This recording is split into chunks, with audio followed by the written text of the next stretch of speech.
yeah, do you mind if we record it? Personally, I don't. I hope the participants won't. But anyway, I mean, the idea is for internal purposes. I mean, no Yes, recording. it's not going to be for anything else. Okay. But if anybody objects, then we don't have to. But also just to mention that I am only recording Rena speaking, so I'm not recording anybody else on the call. But of course, if anybody objects, I can stop the recording. Okay. Okay, then. I just want to welcome everybody and thank Irena and her team, Alfonso and Runa. Runa, yes, from the University of Middlesex, who are giving their energy and time and sharing their experience and knowledge on a very important and always timely issue, I think. I want also on this occasion to thank our Helena Mastoraki, who is also going to run a workshop. And before I give you the floor, I just wish to say one or two words about Homestart. I know that most of you perhaps know about Homestart, and perhaps you have, if you didn't know, you looked, our website. But here it's an organization that is in Greece, but is part of a wider network of Homestart projects around the world. And we are glad that today we have two participants from the international network. So Homestart is our co-practice focuses on supporting families with young children in their homes with volunteers that share their experience with parents and families that at some point in their life they feel that they need some outside support. So that's what I'm going to say. I know that our time is precious.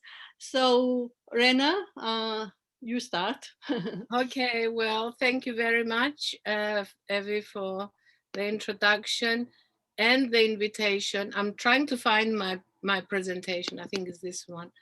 And let me just 1 minute before okay. Oops. So, oh no, sorry, it's the wrong slide. I have to just do this once more.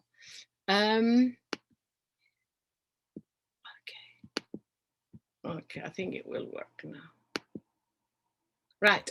So, as I said, thank you, Evie, for the introduction. And I'm really pleased to be here with you today to share with you some of the work that I and my colleagues have done over the many, many years. And I hope that you will all find it useful and not so boring, I hope. We only have an hour and a half.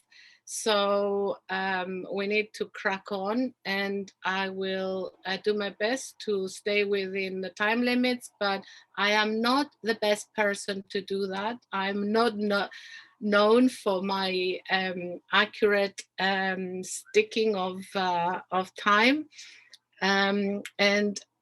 So we'll see. I'll do my best.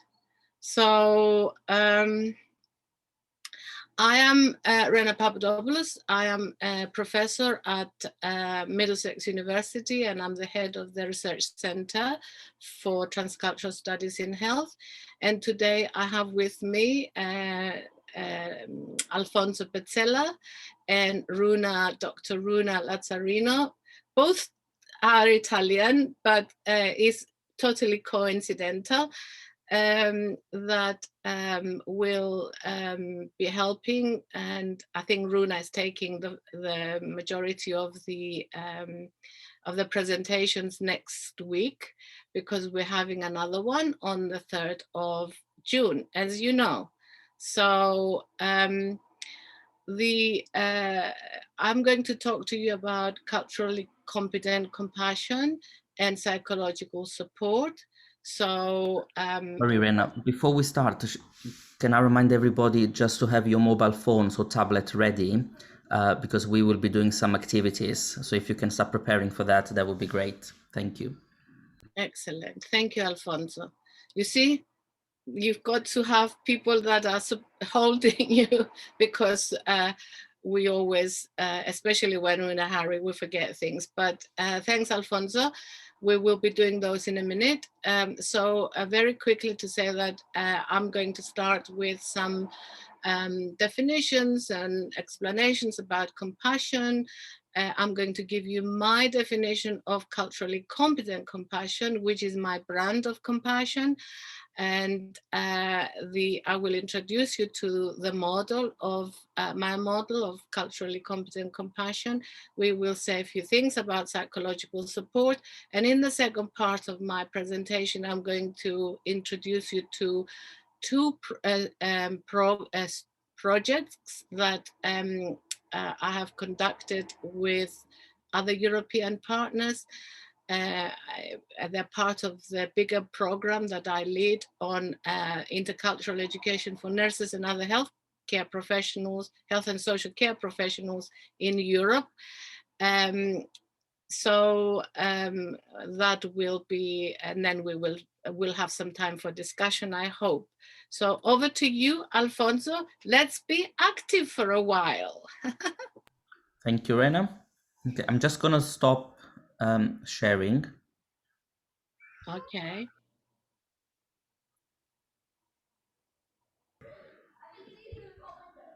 And I'm start sharing my screen.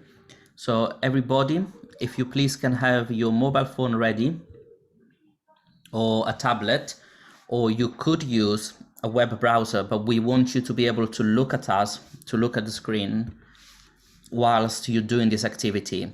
And you go to the website at the top, www.menti.com. And when it asks you, you enter this code 63300381. And you can answer this question: from which country are you attending this training from?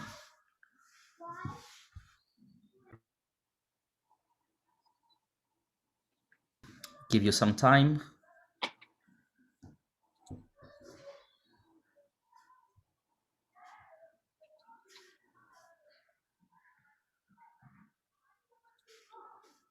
No takers so far. Not yet. Oh, one person, Greece. Oh. From Greece. Yes. I know there are some people from other countries. It's not difficult to do this. Oh, from England, of course. Is that you, Runa?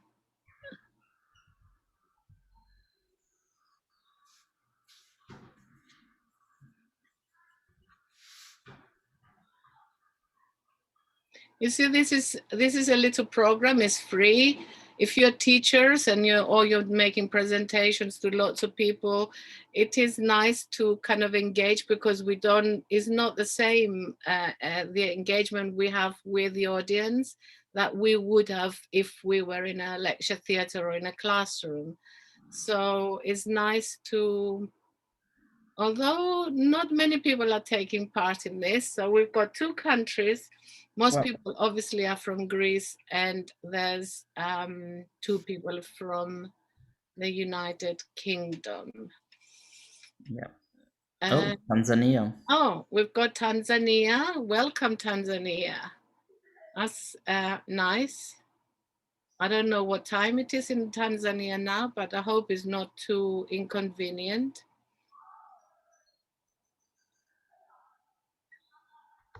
So the idea is that the system creates a word cloud, and the bigger, as you know, with word clouds, the bigger the number, the more people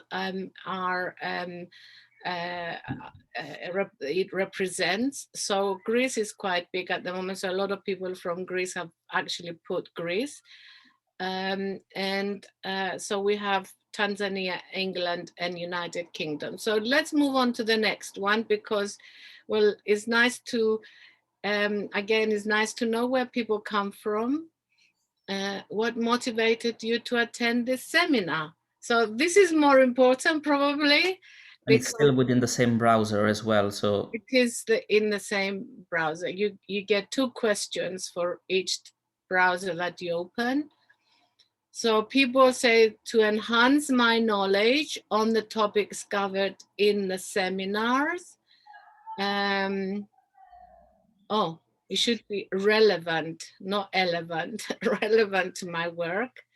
I mean, you don't have to just give this. I think you can type in other options.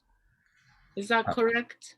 unfortunately, you cannot type. But if you do, okay. if you do click other, then you can type it in the chat so that we know. Okay. So 6% are thinking of volunteering for Home Start, which is very nice. I'm sure Evie is making a note of that. But it's more or less equal a number of people who are saying it is relevant to their work and it is to enhance their knowledge. So hopefully you will get something out of the session today. I'm sure you will. So let's go to the next one, Alfonso, which is a new browser. Yeah, so for the next one, you'll have to close the browser that you were using now and go to the website again, and I'll give you a different password.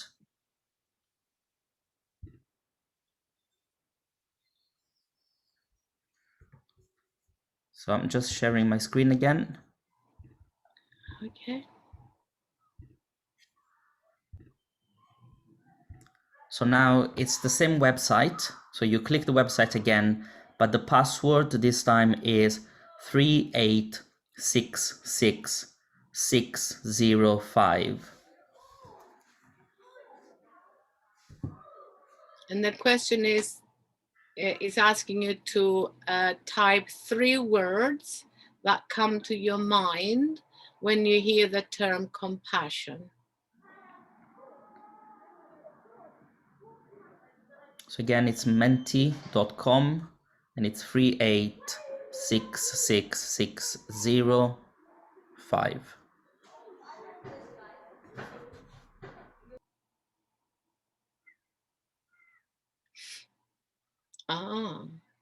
So kindness, connection, selflessness, respect, love, understanding, support.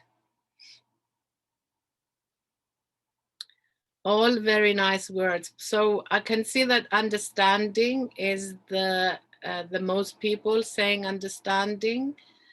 I'm sure it means, oh, kindness has overtaken understanding, and it seems like love now is overtaking all the others. So yes, it is love that motivates us to be compassionate. So we have empathy, kindness, understanding, relationship, support, love, connection, care. This is a nice collection of words that are appropriate to compassion. And I see that more people are taking part in this. So we have created a really nice word cloud that maybe, you know, we could use it. Again, if you are teachers or trainers or something, you could do something like that and use it for the next time that you're teaching. So deep understanding, acceptance, feelings, authenticity, that's really good. Okay, I think we'll stop there. Thank you all very much for taking part in these activities. I hope you enjoyed them. But please don't close your browser, because we have one more activity. So just leave it open, and then I will. Yeah. So do I have to press my green button again to share? Yes. I can't find it now. but it is there.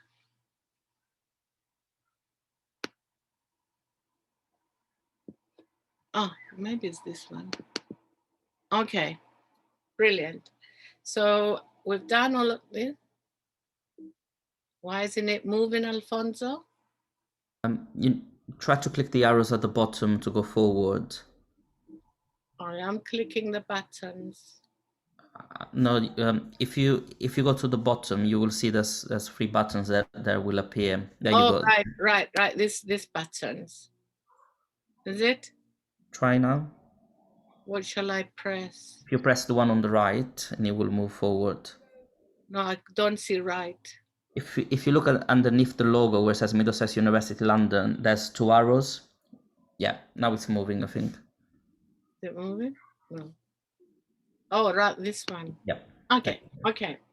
So let's start. The first question is, what is compassion? And I think you have expressed yourselves about your opinions and your notions of what compassion is with your 3 words that you have given us. But let's have a look here, some of the other people, some scholars and researchers and psychologists and philosophers, some of the key words that that they would have put on. So on the top it says virtue, and this comes actually from my favorite philosopher, Aristotle, and also from Buddha, who was a few hundred years before Aristotle, talking about compassion.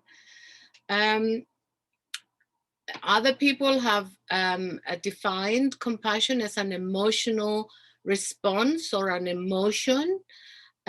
Some said that it is a soft skill with practical benefits. It is very connected to kindness, and people do sometimes refer to kindness instead of compassion, or they refer to kindness when they mean compassion. And the same with sympathy and empathy. However, sympathy and empathy are not compassion. They are components of compassion, because compassion has something really unique, and you can't call empathy and sympathy if you just say, oh, I understand your pain and I sympathize your pain and so forth. Unless you take action and you provide some action and some response, a practical response, and help to alleviate the person's suffering, then that would not be compassion. So compassion, we'll see that it is about being motivated to help people with suffering, but also in practical ways as well. In my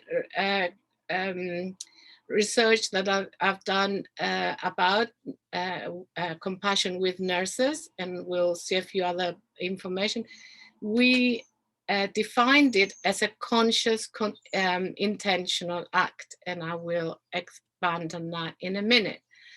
But let's just say a little bit about Aristotle, because he is known for his virtues and the approach to virtues in his work.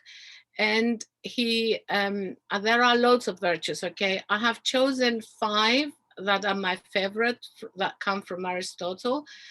And that's courage, friendship, forgiveness, proper self-love, and compassion.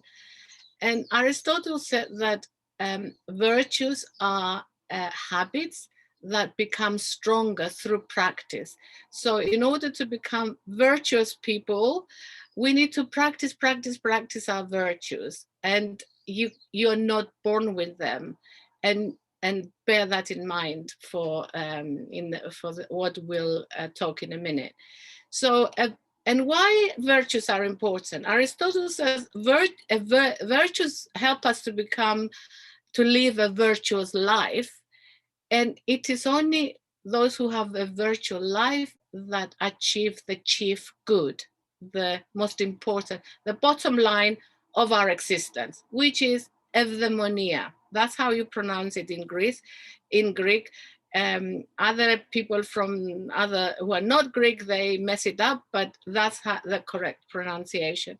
And that is about, it translates loosely to happiness or flourishing. So this is important. So one of the first nurses to talk about compassion was Simone Roach, who was also a nun and a nurse, a Canadian nurse.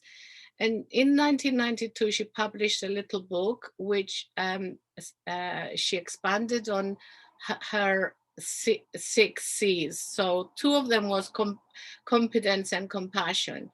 And that links to what Aristotle says, because competence is about practice. You become competent in being a good nurse, in giving, in dressing a wound, or if you're a mental health nurse, in counseling people and whatever. You become competent when you study it and you practice it. And practice is really, really key and very, very important. Often we depend a lot on theory, but theory is good, practice is better. So she said competence without compassion can be brutal and inhumane. So there was another word in my previous slide which says, what's the difference between care and compassion? Because care can be given without compassion. And we know that in fact, people who are carers can be quite brutal and cruel. And we've had lots of, not only nurses, but all sorts of caring professions have had their share of scandals and really shameful acts. On the other hand, she says that compassion without competence, we can't just be good, have all these good intentions and just wait for something for us to act. But compassion without competence, she says, can be meaningless, even harmful intrusion into the life of a person that that needs our help. So just really something from my favorite literature. So I just wanted to remind you that it's not just psychologists who research, and nurses and anthropologists and others who research the compassion, but also biologists and biological sciences have also looked into our brains to find out anything that really, do we have a center for compassion? Do we, are we born with something that makes us compassionate? And they actually have found that our brains are wired for us to be compassionate. But that wiring, just like electricity, you can have wiring in your house, electrical wiring, but unless you flick the button, the light doesn't come on, does it? So we need to flick it, we need to stimulate, we need to do something in order for us to start behaving as compassionate human beings. So is it enough, though, that we have this biology? This is a question. We have the ability, we're capable of being compassionate biologically, but is it enough? So as I mentioned earlier, my brand of compassion is culturally competent compassion.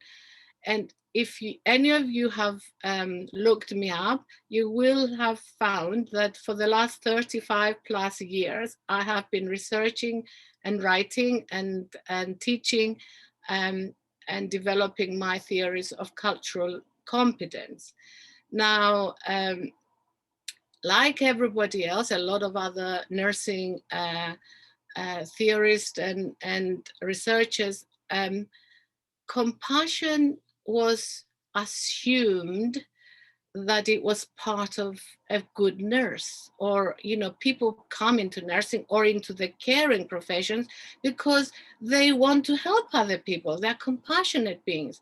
So really, I discovered that I made a mistake by not actually focusing and giving the spotlight to compassion in my earlier work, because I assumed that it was there. But you have to be explicit about it.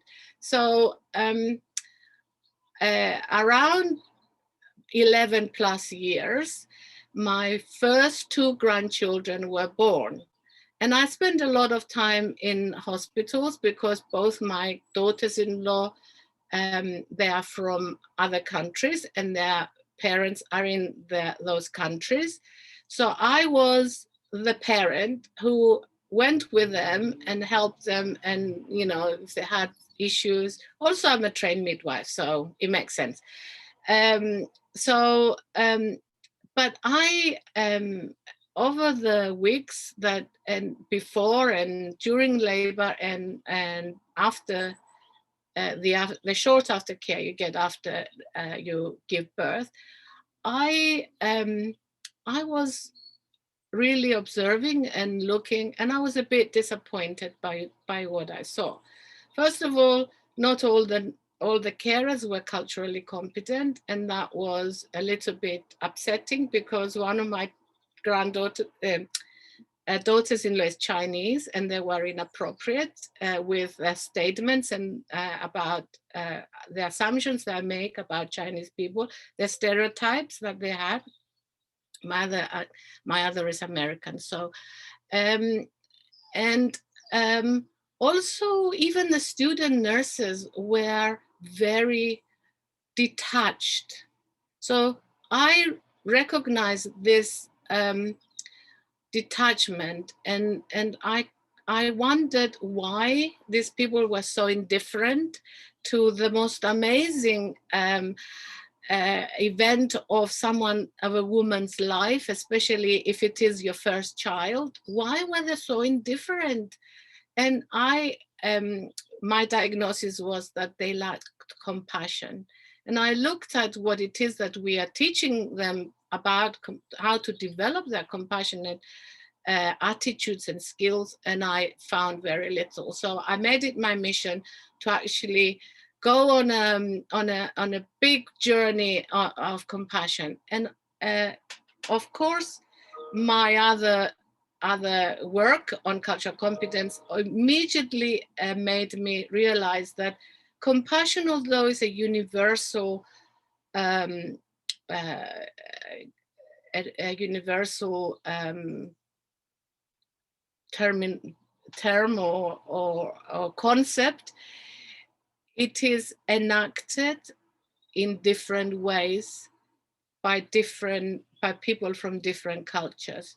So you may, in Greece, everybody hugs each other when they see them and they kiss them on both cheeks and whatever. And that is to show your love for that person, that you're happy to see them, and this is how you demonstrate all those good emotions. Now, not everybody does that, and it's not always appropriate to do that for other people from different cultures. So we need to kind of be aware of that, okay? Anyway, so to go on with my definition. So culturally competent compassion is defined as the human quality of understanding the suffering of others and wanting to do something about it, using culturally appropriate and acceptable healthcare interventions, which take into consideration both patients and the carers' cultural backgrounds, as well as the context in which care is given. It's not just the patients or the person you're caring that their background, cultural background is important. Your background is also important, because sometimes they will clash or they will be misunderstood because we all are different and we're culturally also different. So moving on quickly. Alfonso, can you show my 1.5 minute video animation of my model? Yeah, I'll do that now. Thank you.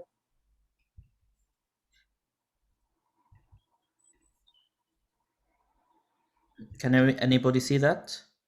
I think you may need to stop sharing, Ren. Let me see.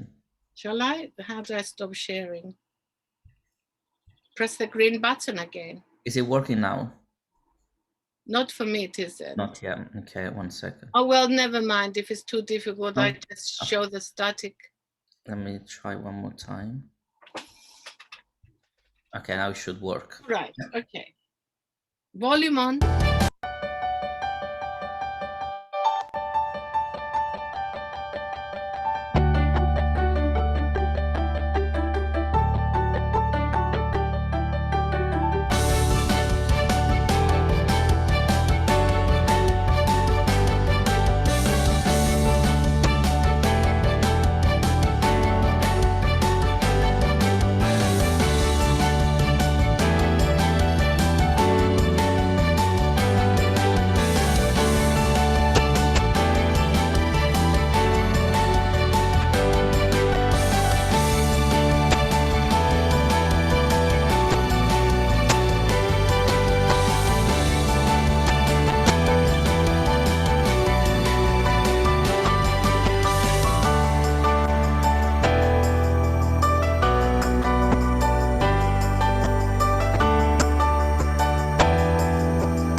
Okay, shall I start sharing or where are you, Alfonso? Sorry, I was on mute. Yeah, you can start sharing again. Okay, so I hope you enjoyed this little interlude.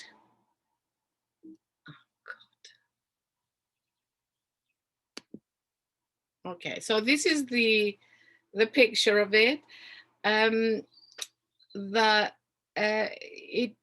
Those of you who again may be aware of the model that myself and two colleagues produced for cultural competence, it has 4 key constructs that to be culturally competent, you have to be first aware, culturally aware. Then you have to have enough knowledge about other people's culture and your own, obviously. You have to be sensitive, culturally sensitive, and put all those 3 components together, along with a dose of courage and determination to advocate for your clients, the children you're looking after, or whoever, and to challenge discrimination and inequalities that makes cultural competence. And this is the map that I created. In the boxes, there are suggestions, so you can actually put your own components into the boxes. These are the key components that I have put as like a roadmap, if you like. So if you want to create a teaching session or a little course about cultural competence and compassion, one needs to address those elements there. Okay, so as I said, it's based on my previous work, and the key building blocks for the model are human rights and world citizenship values.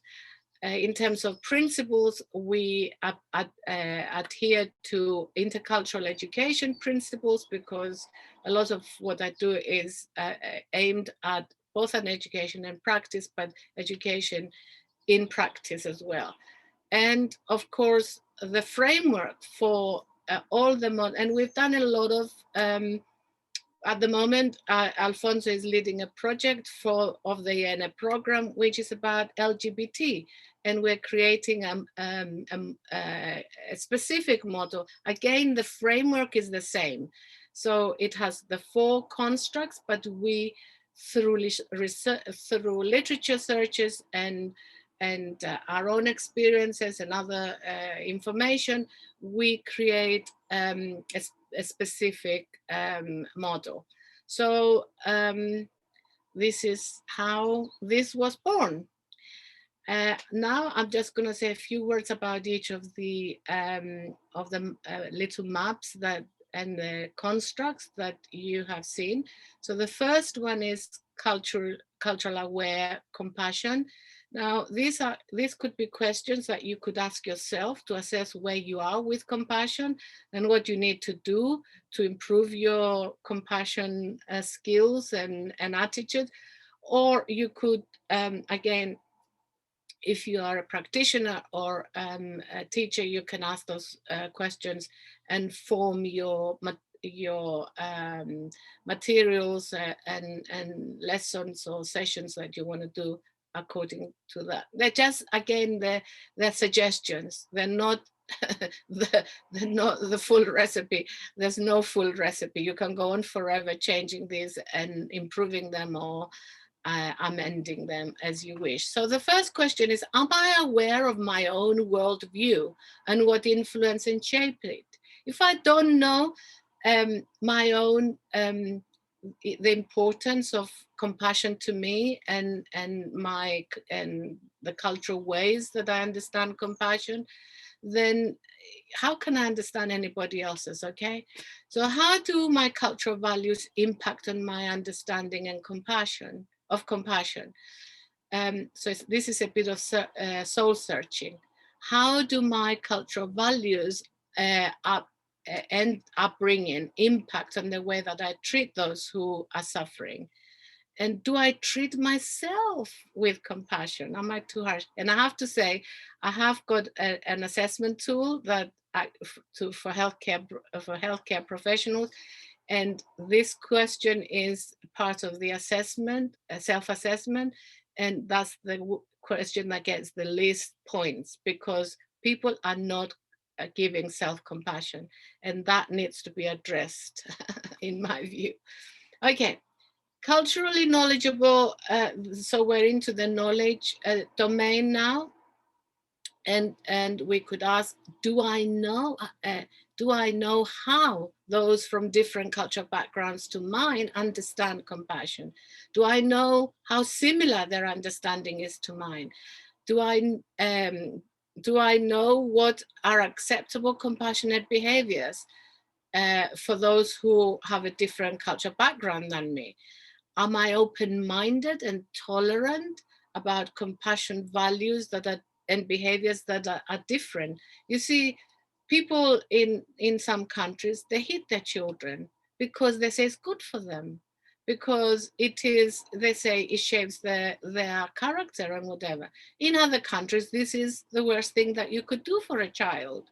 And it's not for, and you can't, obviously there are things that are illegal, like female genital mutilation. People say they do it because they're compassionate towards their daughters.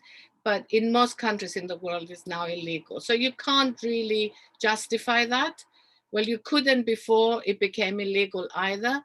But you have to kind of be open-minded and consider the different points of view before you can challenge something and you can reject it. So how can I challenge beliefs and traditions which disagree with me? And we should challenge. We don't agree with everything that people say, well, it is my culture, so I agree with it. We have to agree. No, because some things you cannot agree, but it's how you disagree and how you have the discussion and how you talk to people who have the differences and how you move forward. So is my reasoning regarding knowing and challenging motivated by the right desires? This is very Buddhist and very Aristotelian as well.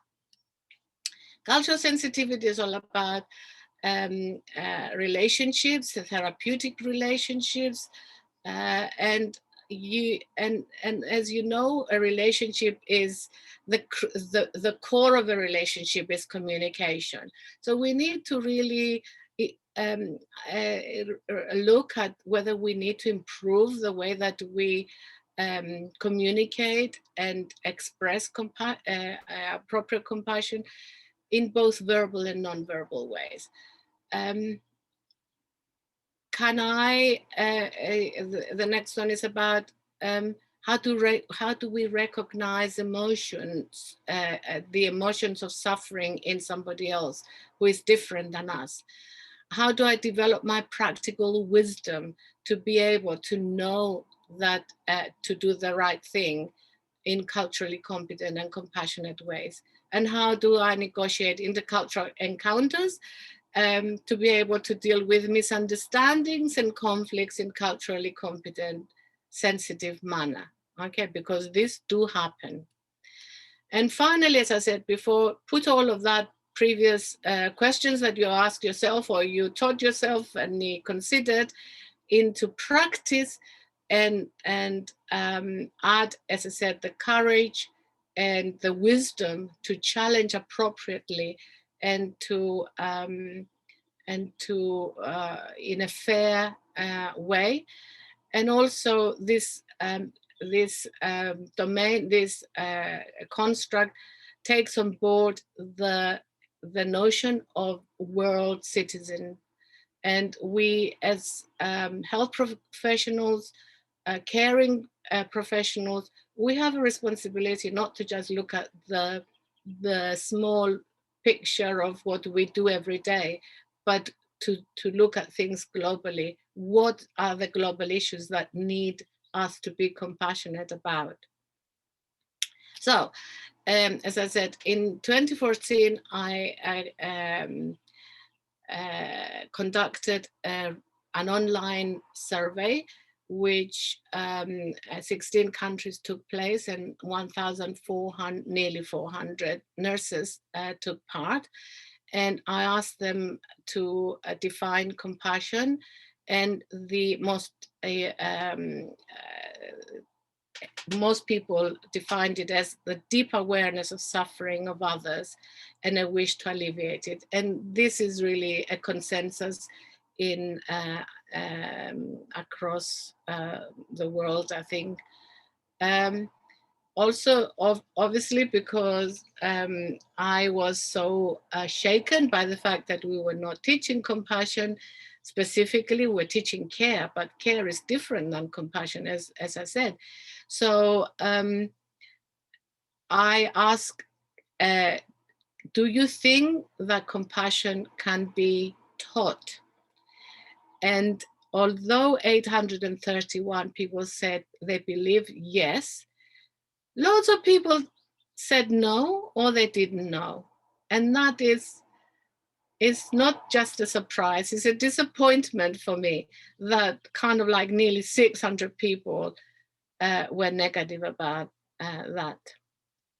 The last, of course, we ask a lot of questions, but I'm just sharing you this because it's relevant.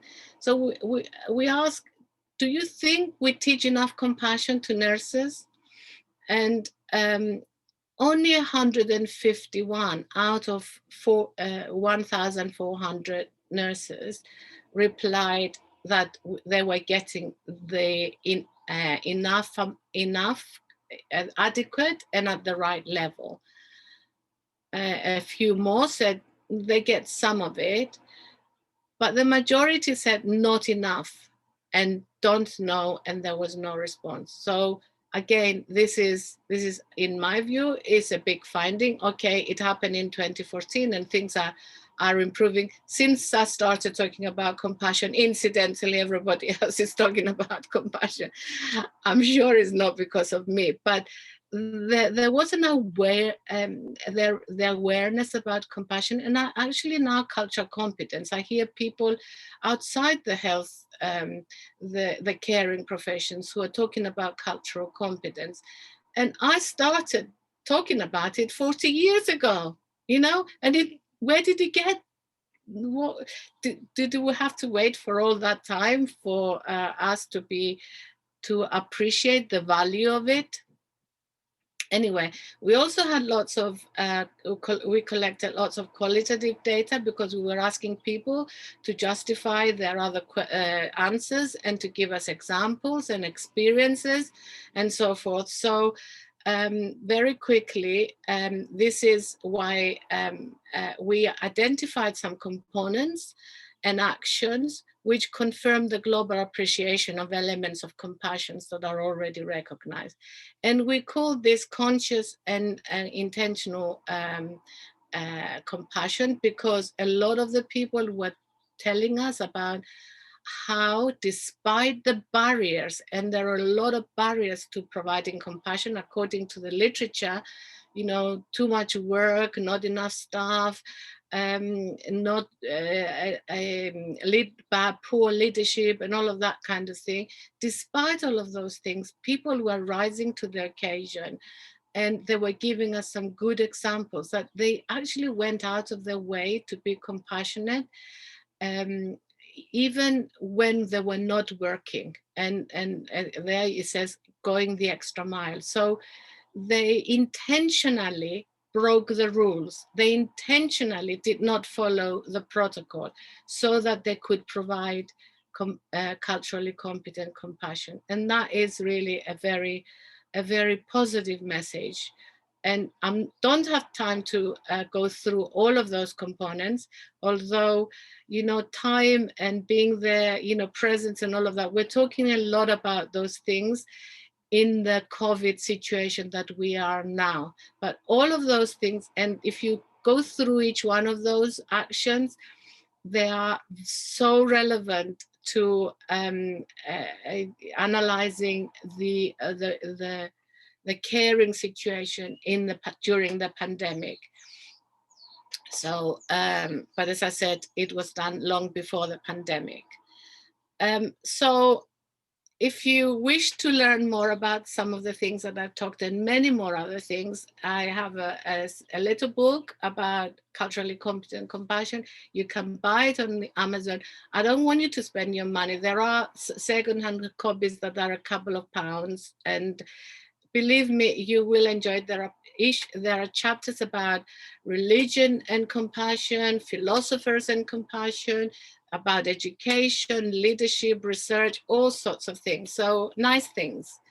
And it is based on, I use a lot of Aristotle in it, if you are a fan of Aristotle as well. So this is, so that was the end of the my first, I don't know how I'm doing with the time because I can't see the time and I don't know. I think we've covered the compassion and oh no. I have to move on to the, you see, I'm losing my brain. My slides are not so well organized. So now we're going to move on to the psychological support. And please, Alfonso, can we have this activity? Yes. So Brenna, I'm just looking at the agenda, and there's actually a comfort break now. Do you want to have the break now, or do we do the activity first? I think maybe it will take me another 10 minutes maximum to finish the psychological support. So maybe if we can carry on, we can have the break after. I hope people don't mind. Okay, so again, the same website. Oh, I can see some people have already started. You should have the browser open already. Otherwise, you can just go to www.menti.com and the passcode is 3866605. And the question is, type 3 ways or actions through which psychological support can be provided to vulnerable families. Website www.menti.com and the passcode 3866605.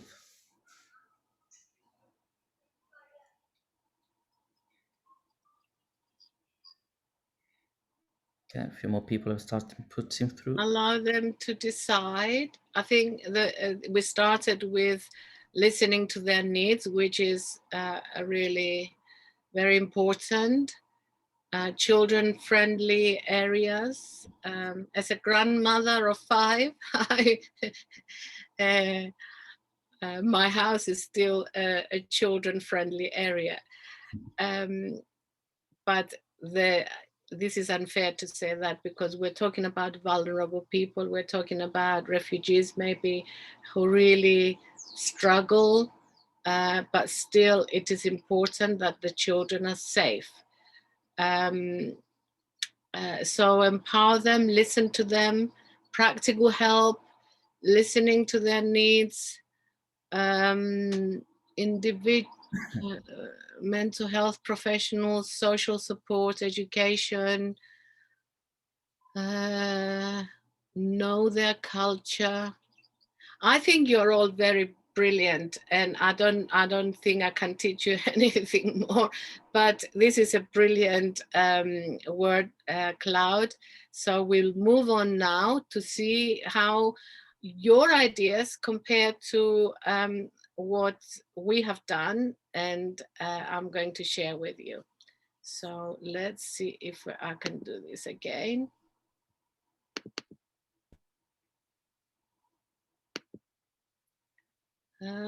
Okay, so psychological support this is also referred to as psychological first aid. You may have heard of it. It's called PFA for short. And look at this definition: psychological first aid, which is not my definition, okay? It is a consensus definition, and it gives you two references there. Psychological first aid describes a humane, supportive response to a fellow human being who is suffering and who may need support. Now, this is very close to my definition of compassion. So it is really very linked very well. And I think probably some of the things that you have mentioned in providing first aid or psychological support are here. So see how clever you were. Providing practical care, you had that. Support which does not intrude, assessing needs and concerns, helping people to address their basic needs, listening to people but not pressurizing them to talk, comforting people and helping them to feel calm, helping people to connect information and services, etc., and protecting people from further harm. Now, I'm moving very fast, and I wanted to actually, can I move this on the other side? I can't. Sorry, because I can't see. So being culturally appropriate and compassionate whilst giving psychological support obviously is very important, because a lot of the vulnerable people, I don't know, some of them may come from your own culture in the line of work that you are in, but some of them will be from a different culture than you. So it is important to try and be culturally appropriate and compassionate to them.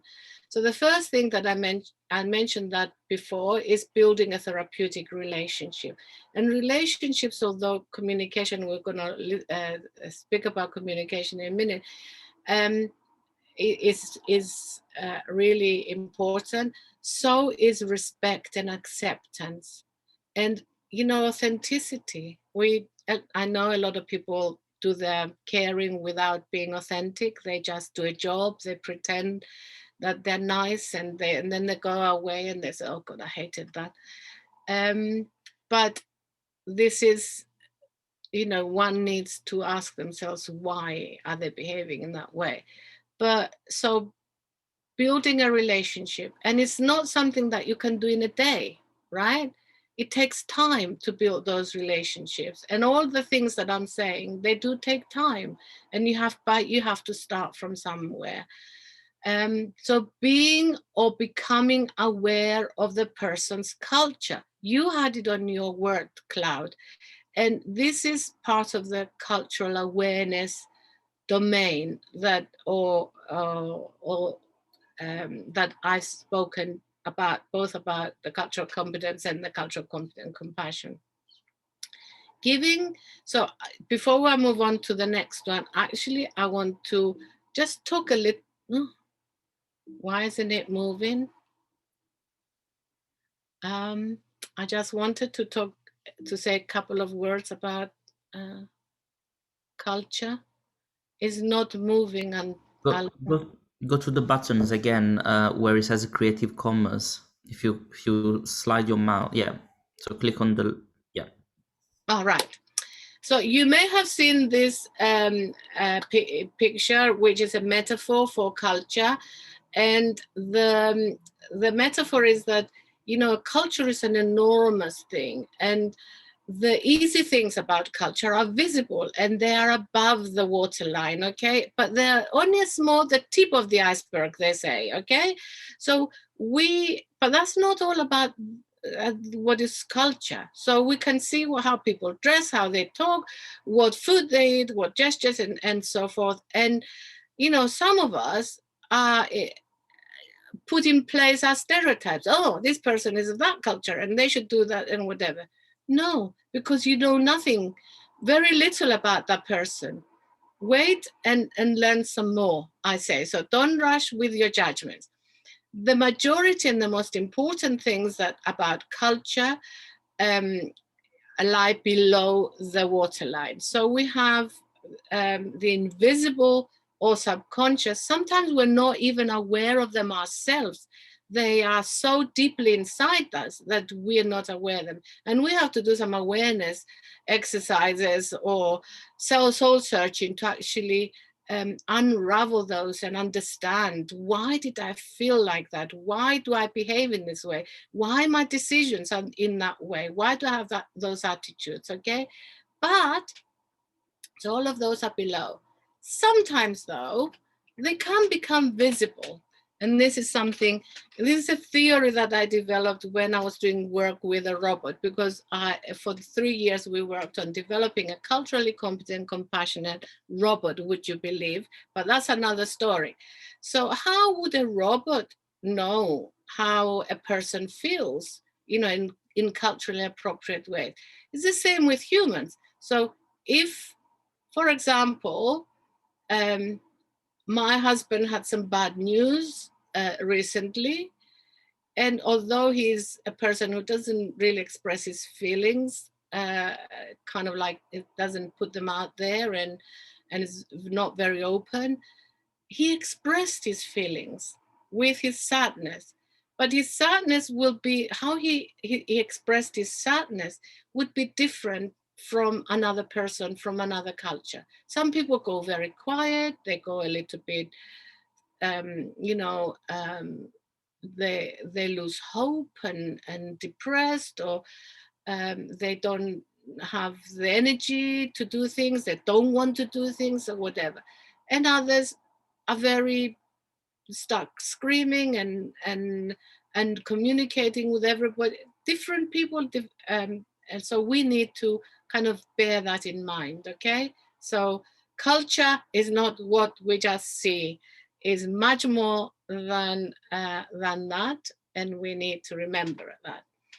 So giving a person time and space, safe space, you said safe spaces, is and if they need an interpreter, okay, I know some places it's hard to find an interpreter, but in a lot of other, you know, that is something that we should, if we don't have interpreters, we have, and we're working with people who don't speak our language, we have to find ways to communicate with them. And we now have translate in, you know, Google Translate and all sorts of other not perfect applications, but you know, the phone is a big help here, and artificial intelligence is, providing us instant access to images, to words, to ways that we could communicate, I think, if we try. And so that's really, really important. And I want to say something about time, because we started talking about time when I said I'm not very good at keeping time. And I'm not very good at keeping time. Probably, oh my God, sorry, I messed it up. I need to move this. I'm going to go down. Because anthropologists have divided time, identified with all their work that they've done, two types of time: monochronic time and polychronic time. You probably have heard of this, is not something new, but and most people, I think, these days in multicultural societies, they operate between the two, or a mixture of the two. But it is important to know that some people, the effects of, because deep down we may have monochronic tendencies or polychronic tendencies in terms of time. And I know I'm polychronic, no question about it. And I come from a collectivist society. I come from Cyprus. So I am more human relationship interactions. I prefer those. I like to have time to tell my story. I like to give people lots of context about what I'm talking about, my communication. And I don't really care much about the clock, to be honest, but obviously, in respect of what I have promised to do today, I'm trying very hard to respect the clock. On the other hand, the monochronic time people are more associated with individualist societies. Do you know the person who gets really upset and anxious because they are 5 minutes late for an interview or for an appointment, and they drive like lunatics because they need to get to their appointment in time? And how harmful that is. You could kill somebody, or you could kill yourself with a heart attack. So don't be controlled by the clock. So they see time is linear. So we have past and present, whereas in the monochronic we have points in time. We have this notion of monochronic time is imposed upon us by social organizations and systems that suit certain peoples and certain societies, especially the bureaucratic organizations and societies. Okay, so people talk about time as spend. I spend time, I waste time, I invest time, I bought time, I save time, and so forth. So time is money, and this obsession with time and being waiting, and people do all these calendars and they have everything planned to the minute, and diaries and schedules and blah blah blah. So that very controlling, but it has its advantages as well, because some people need that kind of approach to cope with their daily life. For example, autistic people like the structure, and they like to have their calendars and their diaries, and when they're doing certain things, and when this routine is disrupted, that doesn't suit them either. So I just really wanted to mention this because I think it's important. Oh, why isn't it going up now? Oh, back. Okay. Because, as I said before, these things don't happen in a day or in a few days. You have to spend some time listening in an active way to people that you're there to help. So also acknowledging and being aware that traumatic events are stressful and they evoke emotions. I could give you some recent examples, but I don't have the time, and I will restrain myself from doing so. So being non-judgmental and non-critical, we mentioned that in terms of compassion as well. And letting the person show their emotions as well, you know, whether they're angry or distressed or shocked. And if you are angry, like I was the other day, I'm giving you an example now, in hospital, I was a little bit angry because I was trying to provide some context for my questions, and the carer kept interrupting me and giving me answers that before she even listened to me, and I thought that was it wasn't just rude, it was very incompetent and very upsetting to me because you know. How can a carer not understand that when you're having a traumatic event to deal with, that you will have those kind of emotions? And, you know, and because she did tell me off that I was raising my voice. To which I of course, I responded appropriately, but it was a bit disappointing. Okay, so I think what I want to leave you with is, I don't know if you've heard of Dr. Robin Youngson. He has a really good story to tell why he's become interested in compassion, and he has lots of videos on YouTube. So check him out. He's an anesthetist and he works in Australia, and he co-founded the heartsinhealthcare.com. It was a personal story that kind of motivated him to do, and he has done really amazing work about compassion. And he says compassionate care, or you know, giving psychological support is part of compassionate care, is revealed in the smallest acts. It needs no permission, no resources other than our individual willingness to be present, to be kind, to listen, to show appreciation and gratitude, and to respond to suffering. When we bring these attributes to our daily practice, we influence others around us. Compassion is contagious, he said, which it is, of course. So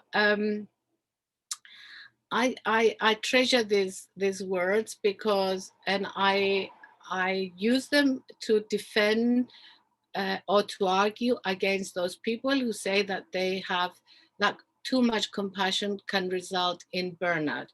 Now that's another lecture, but it doesn't. And this is what this person who is a leading light in compassion also confirms.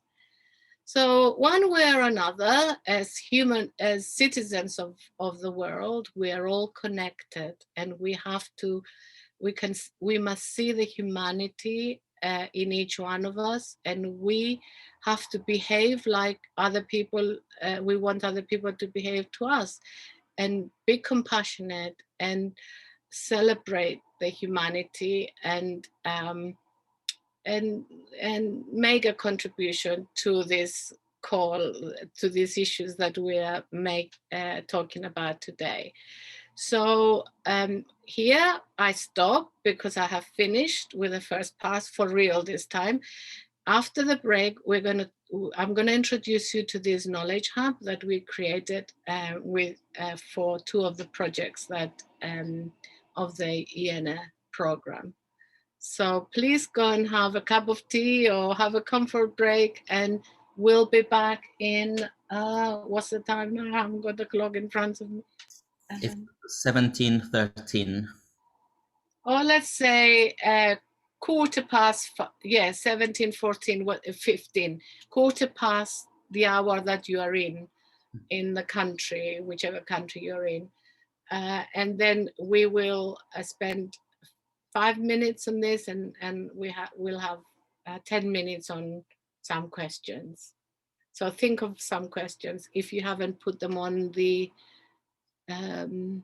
on the chat already. See you later.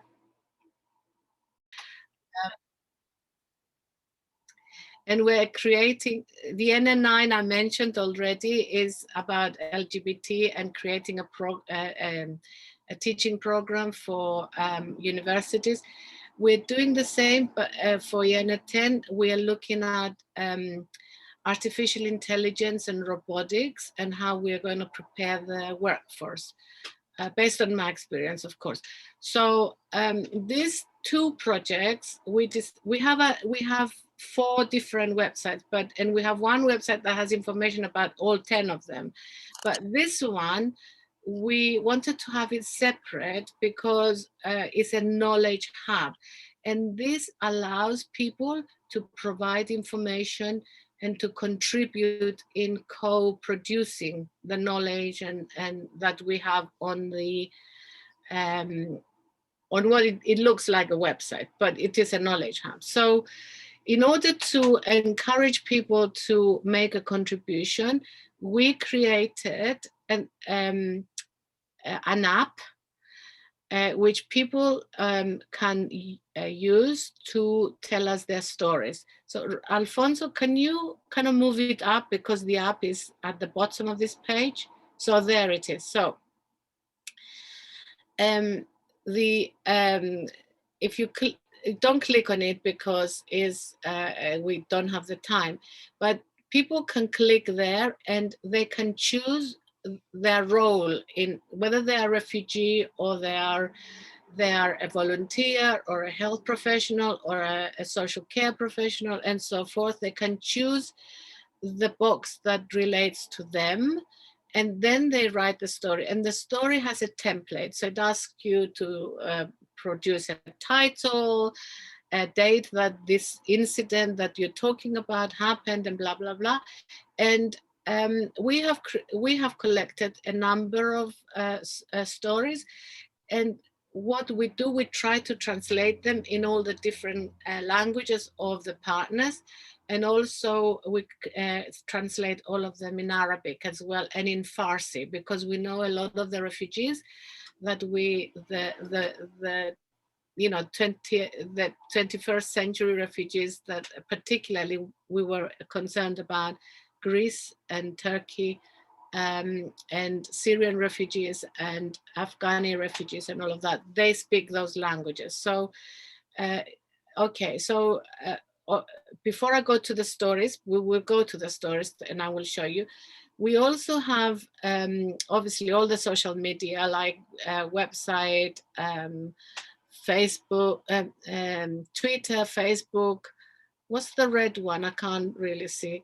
I don't use that one myself. YouTube. Instagram. That's Oh, YouTube. YouTube. Oh, yes, of course. We use YouTube a lot. I thought we had Instagram as well. We do.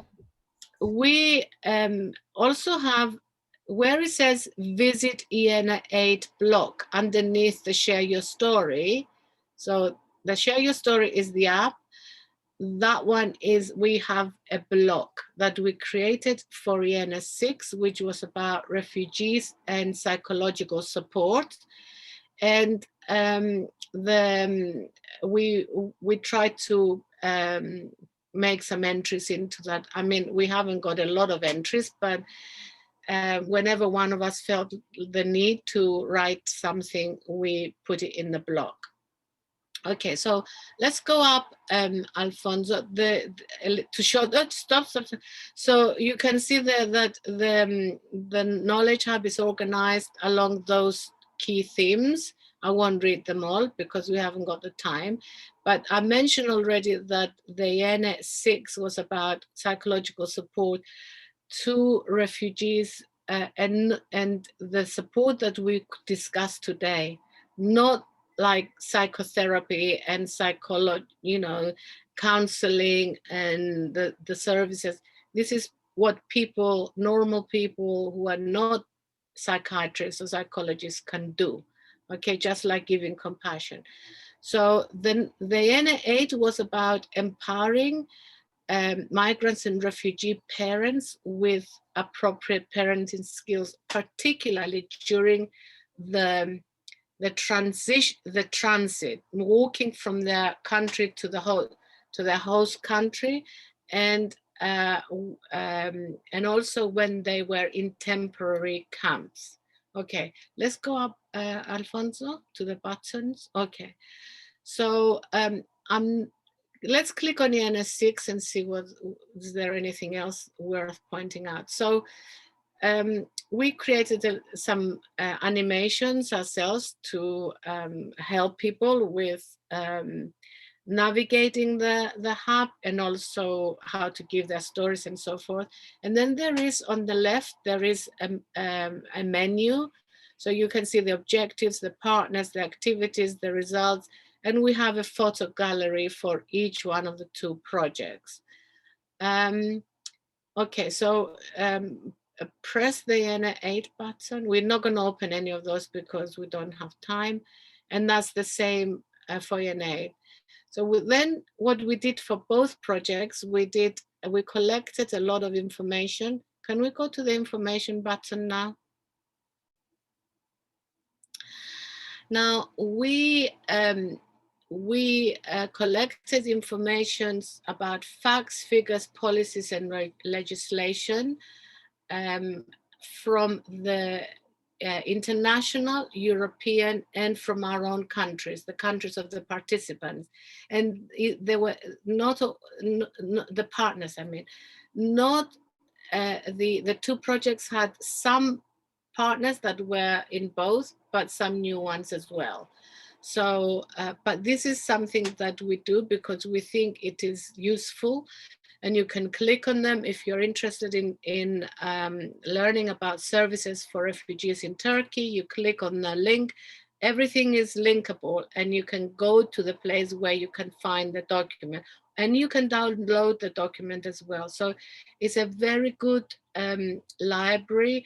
We have, oh God, what's the word? Right, that we've created it in a way that it is easy to use and make sense. So let's go to the media and literature. So apart from the legislations, the facts, and all of that kind of thing, we also do literature reviews for both projects, and again, international, European, and for stuff that comes from our own countries. And we curated the information in such a way, like in the previous page, according to countries and according to those other parameters that I have given you. And there is a ton of information there. If you go up a little bit, Alfonso, you will see the amount of documents that we have uploaded in that, and it goes on. Okay, so let's go down now and go to the stories, because I think people probably want to hear. We translate a lot of the stuff, but not all the documents that we get from the literature, because that's too much. So here you can see the different, it says refugee stories, healthcare professionals on the left, volunteers, parenting stories for EN8, and reconstructed stories. And we, you can see that the latest refugee stories, these are from mainly from EN6. Then we have the EN8 stories. We have latest from professionals and volunteers. So, for example, if you go to parenting stories, let's have a look. You can see the green buttons there. They show, no, don't go there. We want to go on the green buttons. The green buttons, can you lift it up a little bit? Because there is an animation there that tells you how to give your story. Bring it up, bring it to the green buttons again. The green buttons show you the languages that the stories, this particular story, and you will find all the other stories as well. I have 2 great children. That's a story. So let's go. So it's in English, then it's in German, it's in Greek, Italian, and Romanian. We haven't done the Arabic and Farsi yet because this project has not finished. It's still going. So let's go to the Greek one and see the story in Greek. So there you go. So we believe that these stories are useful they're useful exemplars for other refugees to learn about, you know, what are the problems and barriers and challenges other refugees have with their parenting. Also, it's a wealth of opportunity for students who want to do some research and do some projects on them, and also for those the profession caregivers, service providers everywhere. They can, if they want to learn and listen to the experiences and the voices of the refugees or the health professionals or the volunteers, there they are. They're authentic voices. So let's go to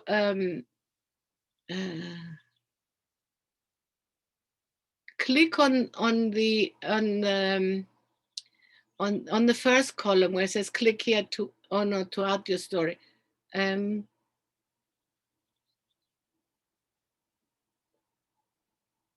There is, click on that. I can't remember now where all the stories are listed. No, it's not that. So if you play with it, maybe is somewhere else. So you can go to, right, refugee stories on the blue, right. So if you want to listen to stories from Syria, click on Syria. And these are the stories that we collected from Syrian refugees. Okay, as you can see, these are in Farsi and in Arabic. FA is Farsi and AR in Arabic. So do you want to click on the Arabic on the first story, the healing through music? Yeah, there you go. Isn't that amazing? If you were in a classroom, I would expect applause by now.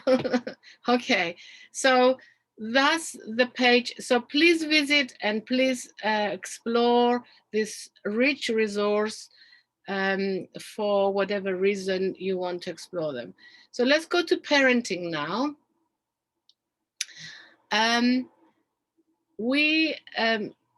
These are the summaries of the literature that we found, just like the previous I was telling you. Can you go down a little bit, Alfonso? Okay, that's all this. Okay, MIDI. Okay, so let's go up again.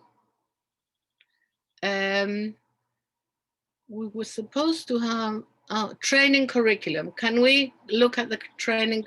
And there's mapping. So this is the training curriculum that we developed. You can see, so we have the 4 key constructs that we use for all of our curriculum. They're based on the Papadopoulos-Tilking-Taylor model.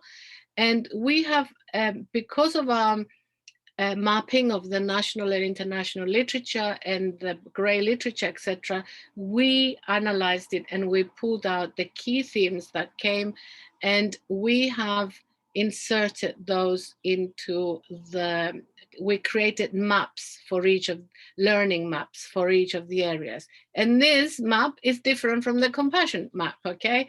But it has similarities as well, because it starts with culture of self and parents and so forth. So then you will find there, if you go down, up, you will find there the training. We did training workshops, and we have all the reports there for the training workshops that we did. And also we had a webinar, which is recorded and is also uploaded there. And we developed bite-sized learning units. Click on the bite-sized learning units, Alfonso, because this may be of particular interest to you. And this is what Runa is going to be explaining next week. Of course, we created lots of bite-sized learning units on lots of topics. So bonding, boundaries, learning. This is for children from 0 to age of 18.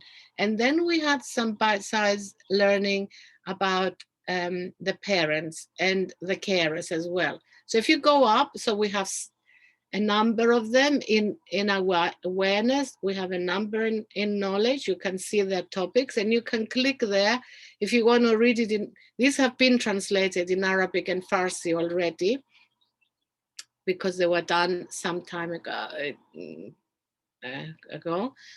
So all the languages that have been just randomly now go to sexual and reproductive health and do Farsi up.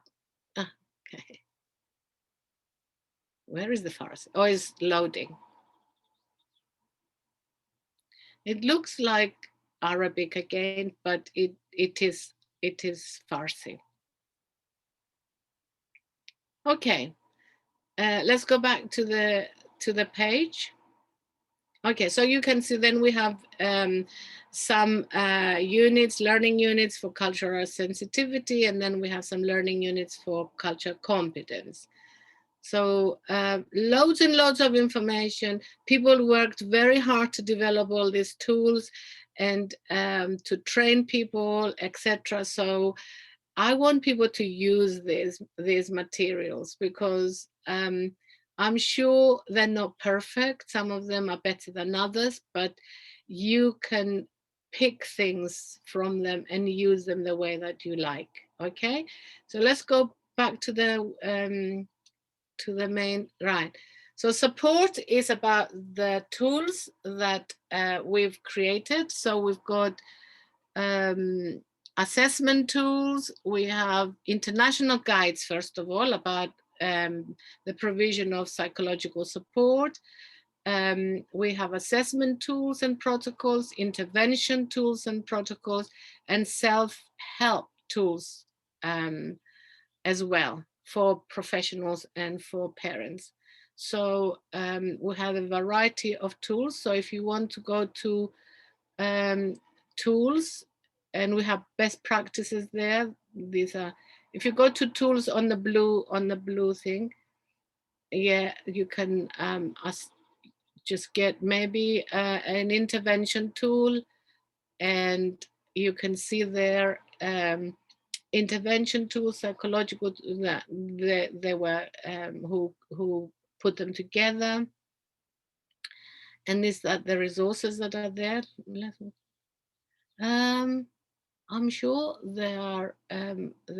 If you click on that, you will find all the links for all the intervention tools. They're all in this document, okay, which was in that case prepared by the Turkish team.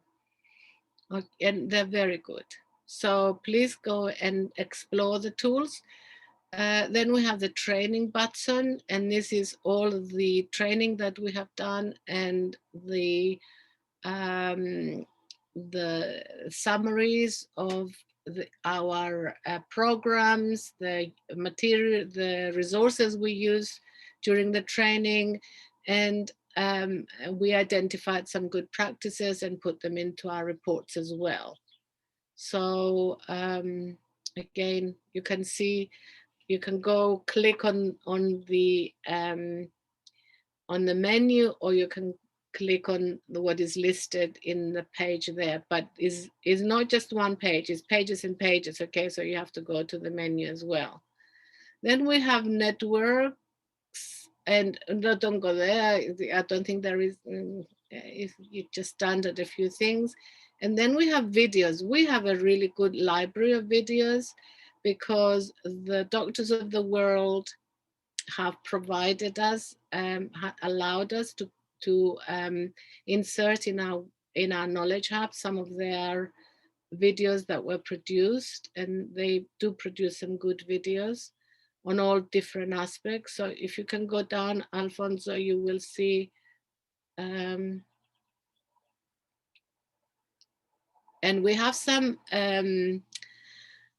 mindfulness videos that we created ourselves, because mindfulness was one of the things that we identified as very helpful for people who are in distress, and especially for parents and and the carers too. Now, there are lots of pages there, as you see, so this is just one page. So if you click 2, 3, it goes on and on. There's loads and loads of videos that you can find, and you can, well, these are the mindfulness thing. Okay, so let's, and that's it. Then there's about contact and stuff. So I hope that you will visit the website. The is called www, or is it HTTPS? I don't know. refugeehub.eu. That's the URL that you want, and I do believe that you need to pay a visit. And I think you will find it useful. This is the front page of our main website, which is called IENA, and this is ienaproject.eu. That's the URL for that. And that tells you, you see, we have 1, 2, 3, up to 10. Then there are different buttons. Then we put some key things. We have delivered 2 MOOCs so far, and we're preparing the LGBT one. And we're going to be doing another one for the artificial intelligence and robotics in 2022. Okay, I'm going to stop there. I have no idea what the time is and whether, oh my God, we are nearly 15 minutes over time, but can we spend 5 minutes to discuss some questions? Thank you, and apologies for being a bit late. I think there were some questions in the chat already, and then if anybody wants to unmute themselves, you should be able to unmute yourself now and ask the questions live if you prefer that way, or you just raise your hand, but you should be able to unmute yourself. I'm just trying to look. Yeah, so I'm just going to go through the chat now and ask some questions that people have asked to Rena. Okay, so how do you promote compassion? You mentioned already teaching. So one part of my question is, how do you teach compassion? And the second part is, how can you promote compassion in other ways besides teaching? Yeah, a good question. I mean, I particularly do contribute to the theoretical learning, but part of the things that I do, I also do interprofessional seminars, either in a big lecture room or now online, and I expect some of the teachers come. I mean, I think that's something, it is important for our teachers to learn about it. I give loads of talks about compassion and encourage people to learn about it, to adopt it in their philosophies and in their practices, and try to. I don't have much influence on our curriculum. Because there are lots of I'm not involved in curriculum planning anymore, but internationally speaking, the work that we have done is cited many times, and I know from the emails that I received that it is actually being used because people ask me for other things to give them or advise them how they are going to do it in practice. I mean, I am concerned about practice because